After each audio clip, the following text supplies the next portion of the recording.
Hello guys,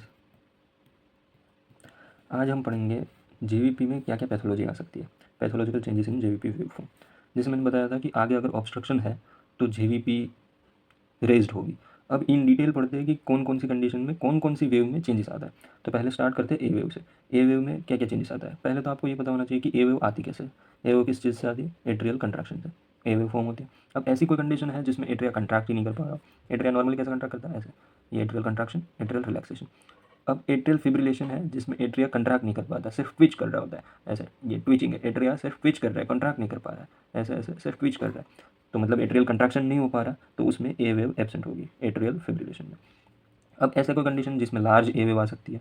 आगे के obstruction, जैसे कि ये हो गया ट्राइकस्पिड वाल, ये ट्राइकस्पिड स्टेनोसिस है, ट्राइकस्पिड वाल का स्टेनोसिस है, तो उसको कंपनसेट करने के लिए राइट एट्रिया को बहुत ज़्यादा कंट्रैक्शन करना पड़ेगा, राइट एट्रिया को फोर्सफुल कंट्रैक्शन करना पड़ेगा, तब जाके ब्लड राइट वेंट्रिकल में इजेक्ट होगा।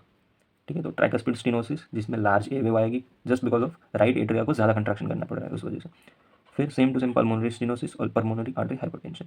इसको अगर देखें डायग्रामेटिक फॉर्म में, ये ट्राइकस्पिड वाल हो गया, ये पल्मोनिक वाल हो गया, ये पल्मोनरी आर्टरी हो गया। अगर पल्मोनरी आर्टरी का हाइपरटेंशन है तो राइट वेंट्रिकल को ज़्यादा कंट्रैक्शन करना पड़ेगा, उसको कंपनसेट करने के लिए राइट एट्रिया को फोर्सफुल कंट्रैक्शन करना पड़ेगा, तो उस वजह से पल्मोनरी आर्टरी हाइपरटेंशन। और अगर यहाँ पे पल्मोनरी वाल का स्टेनोसिस है, मैंने जो डायग्राम बनाया है उसमें देखो, ये हो गया ट्राइकस्पिड वाल। अगर यहाँ पे पल्मोनरी वाल का स्टेनोसिस है तो भी सेम राइट वेंट्रिकल को ज़्यादा कंट्रैक्शन करना पड़ेगा, और कंपनसेट करने के लिए राइट एट्रिया को भी ज़्यादा कंट्रैक्शन करना पड़ेगा। तो ये तीनों condition, tricuspid stenosis, pulmonic stenosis and pulmonary artery hypertension, उसमें लार्ज ए वेव आएगी। ठीक है, अब cannon A wave. Cannon A wave क्या होता है? बहुत बड़ी ए वेव। कैनन मतलब बहुत बड़ा, तो वो किस में आएगी? कंप्लीट हार्ट ब्लॉक या जंक्शनल रिदम में। अब इसको कैसे समझोगे कि ये हो गया पूरा हार्ट, ठीक है, ये सेमिल्यूनर वाल्व हो गया और ये फर्दर आयोटा वगैरह हो गई। अब कंप्लीट हार्ट ब्लॉक में क्या होता है? वेंट्रिकल और एट्रिया साइमल्टेनियसली कंट्रैक्ट करते हैं, मतलब एक साथ। नॉर्मली कैसे करना चाहिए? एट्रिया पहले कंट्रैक्ट करेगा, फिर वेंट्रिकल कंट्रैक्ट करेगा। और आपको अगर पता हो, हम नॉर्मल जो ब्लड प्रेशर नापते हैं वो किस चीज़ का नापते हैं? एमएमएचजी में नापते हैं। वो वेंट्रिकल का प्रेशर होता है, और वो कितना होता है नॉर्मली? 120/80 mm/Hg। और मैंने बताया था कि एट्रिया, राइट एट्रिया का नॉर्मल प्रेशर क्या होता है? वही जो कि जेवीपी का नॉर्मल प्रेशर है, कितना होता है? 5। मेजोरिटी पब्लिक में क्या होता है? 5 cm/H2 या 3 to 5 mm/H, मतलब बहुत ज़्यादा कम है ना। 120 के कंपेयर में 5 और 7 कितना कम है? मतलब कि वेंट्रिकल हाई पावर जनरेट करती है, एट्रिया बहुत कम पावर जनरेट करता है। तो अभी राइट एट्रिया में ब्लड है, उसको इजेक्ट करना है राइट वेंट्रिकल में। ये ब्लड है राइट एट्रिया में, ये लो लो पावर सर्किट है, ये हाई पावर सर्किट है राइट वेंट्रिकल। तो अब इसके अगेंस्ट ये भी कंट्रैक्ट कर रहा है, ये भी कंट्रैक्ट कर रहा है, साइमल्टेनियसली दोनों कंट्रैक्ट कर रहे हैं। तो ब्लड कहाँ से कहाँ जाएगा? राइट वेंट्रिकल से ऊपर जाएगा। समझ में आ रहा है? राइट वेंट्रिकल से ऊपर की तरफ राइट एट्रिया में ब्लड जाएगा, और उसको कंपनसेट करने के लिए राइट एट्रिया को कितना ज़्यादा कंट्रैक्शन करना पड़ेगा?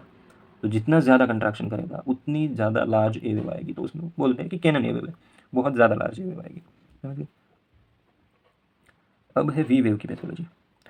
वी वेव किससे आता था? वीनस रिटर्न से। अब लार्ज वी वेव किस किस में आएगा? ट्राइकस्पिड रिगर्ज या तो एएसडी, एट्रियल सेप्टल डिफेक्ट। अब इसको समझने के लिए देखो, यहाँ से ब्लड आ रहा है वीनस रिटर्न, ये राइट एट्रिया का प्रेशर बढ़ा रहा है, जो वीनस रिटर्न है वो राइट एट्रिया का प्रेशर बढ़ा रहा है और वी वेव फॉर्म कर रहा है। अब ट्राइकस्पिड रिगर्जिटेशन हो रहा है, मतलब आइसोवोल्यूमेट्रिक कंट्रैक्शन और राइट एट्रिया का रिलैक्सेशन साथ में होता है, उस वजह से एक्स डिसेंट आता है, आपको पता है। अब राइट एट्रिया रिलैक्स करेगा, उसके बाद तो वीनस रिटर्न आएगा। अब यहाँ से ये वीनस रिटर्न आ रहा है और साइमल्टेनियसली राइट वेंट्रिकल का कॉन्ट्रैक्शन कर रहा है, बट ट्राइकस्पिड वाल्व तो ऊपर से खुला हुआ है, तो ब्लड यहाँ से भी राइट एट्रिया में जाएगा और ऊपर से भी सुपीरियर वेन के बाद, इन्फीरियर वेन के बाद से भी राइट एट्रिया में आएगा। तो बहुत ज़्यादा ब्लड आ रहा है, उस वजह से प्रेशर बढ़ेगा। और कौन सी वेव लार्ज होगी? V wave, venous return. यहाँ से भी ब्लड आ रहा है, यहाँ से भी ब्लड आ रहा है, और सेम हो जाएगा एट्रियल सेप्टल डिफेक्ट में। अगर ये एट्रिया का बीच का सेप्टम है, दोनों एट्रिया के बीच का, और लेफ्ट एट्रिया का प्रेशर राइट एट्रियल के प्रेशर से ज़्यादा होता है, तो जब भी अगर यहाँ पे एक होल है, तो जब भी लेफ्ट एट्रिया कॉन्ट्रैक्ट करेगा तो वो ब्लड कहाँ जाएगा? राइट एट्रिया में। और साइमल्टेनियसली वीनस रिटर्न तो इसमें आ ही रहा है, सुपीरियर वेन के और इन्फीरियर वेन के बाद से, तो राइट एट्रिया में वीनस ब्लड बढ़ रहा है, उस वजह से वी वेव लार्ज हो जाएगी। दो कंडीशन कौन कौन सी? ट्राइकस्पिड रिगर्जिटेशन और एएसडी। तो ये तो बहुत ईजी था। फिर ध्यान देने वाली चीज़ है ये एक्स डिसेंट और वाई डिसेंट में। ठीक है, अब एक्स डिसेंट किस में आता है? एट्रिया रिलैक्स करता है और वेंट्रिकल कंट्रैक्ट करता है, तब जाके एक्स डिसेंट फॉर्म होता है। ये आपको पता होगा, एट्रियल रिलैक्सेशन और वेंट्रिकल कंट्रैक्शन के टाइम पे एक्स डिसेंट फॉर्म होता है। एट्रिया रिलैक्स कर रहा है तो एक वेव डिक्रीजिंग वे में आएगी, ये ए वेव, ये सी वेव, ये एक्स डिसेंट, ये वी और ये वाई डिसेंट। तो ये एक्स डिसेंट के बारे में हम पढ़ रहे हैं। ठीक है, अब दो कंडीशन है, कार्डियक टेम्पोनार्ड और कंस्ट्रक्टिव पेरिकार्डाइटिस, जिसमें हमको एक्स डिसेंट में चेंजेस दिखता है। क्या चेंजेस दिखता है? पहले तो कार्डियक टेम्पोनार्ड का मतलब क्या होता है? Haemorrhagic fluid around the heart, वो हो गया कार्डियक टेम्पोनार्ड। और पेरिकार्डियल इन्फ्लामेशन, हार्ट की 3 लेयर होती है, सबसे बाहर की लेयर को क्या बोलते हैं? पेरिकार्डियम। तो पेरिकार्डियम में अगर कैल्सिफिकेशन हो जाता है, वो स्टिफ हो जाती है, उसको बोलते हैं कंस्ट्रक्टिव पेरिकार्डाइटिस। ठीक है, अब दोनों में प्रोमिनेंट एक्स डिसेंट मिल रहा है। कैसे मिल रहा है वो समझते हैं। अब आपको पता है एक्स डिसेंट कब आता है? जब वेंट्रिकल कंट्रैक्ट करता है और एट्रिया रिलैक्स करता है।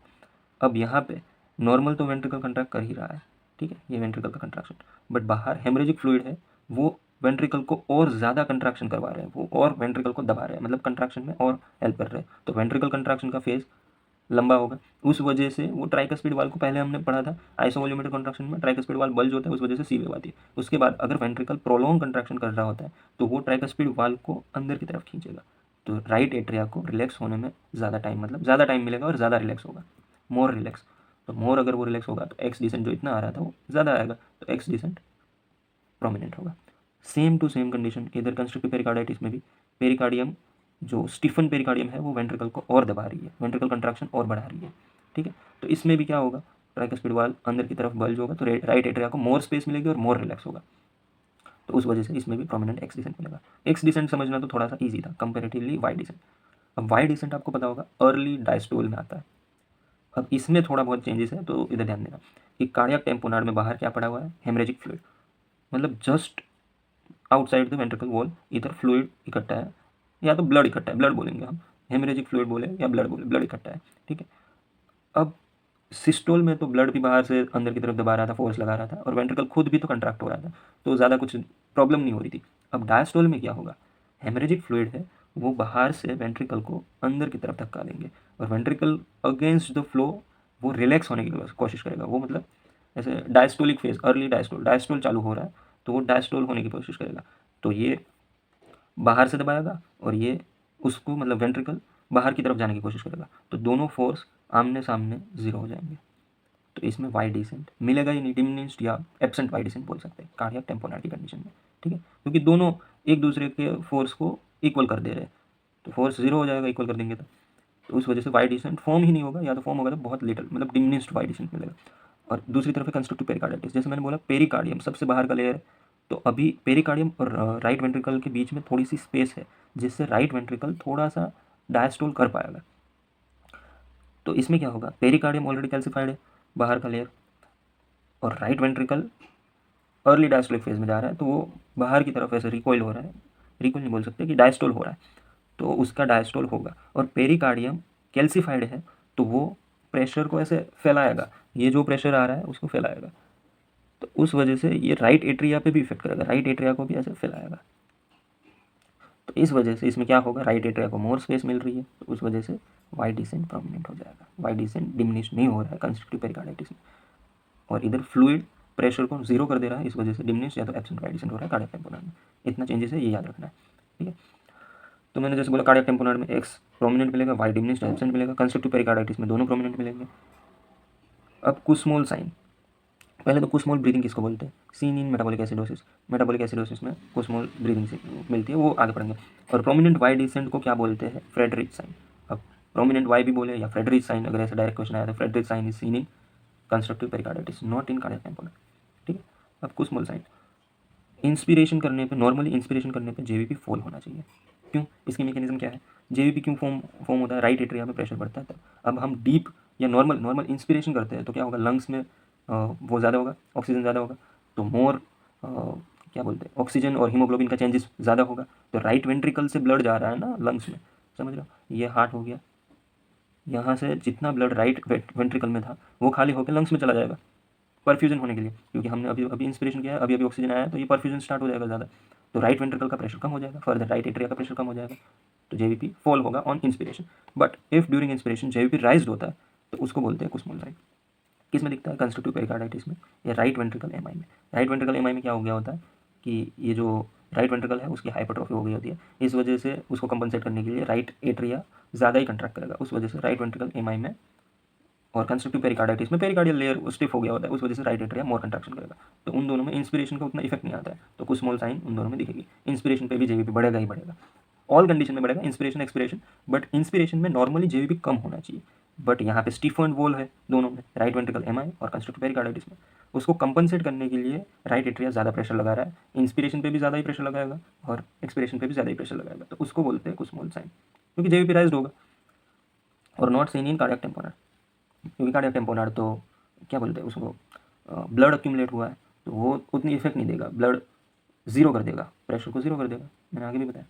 ठीक है, तो अब और एक कंडीशन है CV wave, CV wave seen in tricuspid regurgitation. अब सीवी वेव क्या होती है, एक्स डिसेंट एब्सेंट होता है तो ऐसे वेव फॉर्म ऐसे बनती है, ए वेव, फिर सी वेव, फिर एक्स डिसेंट, फिर वी एंड वाई डिसेंट। ठीक है, अगर एक्स डिसेंट एब्सेंट हुआ तो सी के बाद सीधे कौन सी वेव आ जाएगी, वी, तो सी वी वेव हो जाएगा। और वो किस में होता है, ट्राइकस्पिड रिगर्जिटेशन में। क्यों होता है, उसके लिए आपको ये पता होना चाहिए कि एक्स डिसेंट किस वजह से आता है। एक्स डिसेंट किस वजह से आता है, एट्रियल रिलैक्सेशन और वेंट्रिकुलर कंट्रैक्शन की वजह से। अब जहाँ वेंट्रिकल अभी कंट्रैक्ट करेगा, ठीक है, जैसे ही वेंट्रिकल ने कंट्रैक्शन किया, इधर तो ट्राइकस्पिड वाल खुला हुआ है, तो ये ब्लड तो राइट एट्रिया में चला जाएगा, तो राइट एट्रिया का प्रेशर बढ़ जाएगा। नॉर्मली क्या होता है, ये ट्राइकस्पिड वाल बंद होता है, तो ये जैसे ही कंट्रैक्शन करेगा ये रिलैक्स होगा, तो इसमें प्रेशर कम होगा, इस वजह से एक्स डिसेंट बन रहा था। बट अभी तो यहाँ से ब्लड चला जा रहा है, जैसे वेंट्रिकल कंट्रैक्शन करेगा तो राइट एट्रिया को तो मतलब टाइम ही नहीं मिलेगा, उसका वीनस रिटर्न फॉर्म आ जाएगा, वी वेव सीधे आ जाएगी। समझ रहे हो, उसको तो नहीं पता कि वीनस रिटर्न आया कहाँ से, ब्लड तो आ गया, नीचे से आया या ऊपर से आया। समझ रहे हो, तो सी के बाद सीधी वीनस रिटर्न वाला फेज चालू हो जाएगा, वी वेव आ जाएगी, तो C V wave seen in tricuspid regurgitation. अब समराइज कर लेते हैं कि जेवीपी किस में मेजर करते हैं, राइट इंटरनल जुगुलर वेन में। कौन सी मेथड है, two scale technique. C wave due to tricuspid valve bulging और इन कौन से फेज में, आइसोवेरियोमेट्रिक कंट्रैक्शन के फेज में। लार्ज ए वेव किस में दिखती है, tricuspid stenosis pulmonary artery hypertension. Cannon A wave किस में दिखती है, कंप्लीट हार्ट ब्लॉक या तो जंक्शन रीजन में। Large V wave seen in tricuspid regurgitation या तो एएसडी में। प्रोमिनेंट वाई, कंस्ट्रक्टिव पेरिकार्डाइटिस में। कार्डियक टेम्पोनर में एक्स डिसेंट भी प्रोमिनेंट होगा, वाई डिसेंट डिमिनिश्ड होगा। और कुस्मोल साइन किस में नहीं दिखेगी, कार्डियक टेम्पोनर में नहीं दिखेगी, कंस्ट्रक्टिव पेरिकार्डाइटिस में कुस्मोल साइन प्रेजेंट होगी। सीवी वेव ट्राइकस्पिड रिगर्जिटेशन में दिखेगी। एब्सेंट ए वेव एट्रियल फिब्रिलेशन में, क्योंकि वो सिर्फ पिच कर रहा है उस वजह से। Thank you.